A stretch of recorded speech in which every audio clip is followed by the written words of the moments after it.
個菜床咧就1個星期前咧就換晒泥噶啦，係啦，換晒泥，咁就將嗰啲泥就堆咗喺嗰啲水果個邊邊咯，種果樹啊，種嗰啲咁個，堆咗喺嗰啲邊邊度咯，係啦，攞嗰啲泥出嚟就嗰啲舊土就堆晒喺度，咯，舊土就堆晒喺呢度。係咪啊？咁咧就堆晒啲泥喺度，呢度前邊都係，咁就成個床嗰啲泥就換晒啦。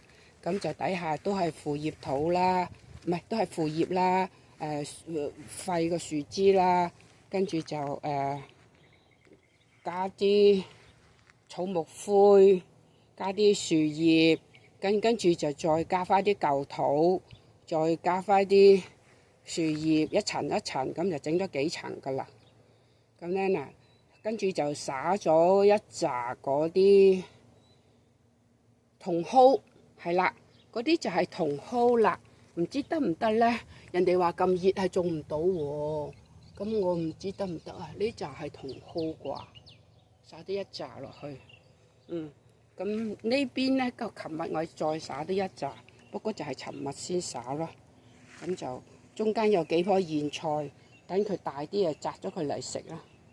係啦，就咁咯。唔錯。嗱，呢個菜床，呢個床咧就新1個星期左右啦，就係咁解啦。就成個床換晒啦。菜床啲泥啊，入邊啊，清理咗啊，哇，好多樹根，因為呢度有一棵大樹啊，聽到嘛？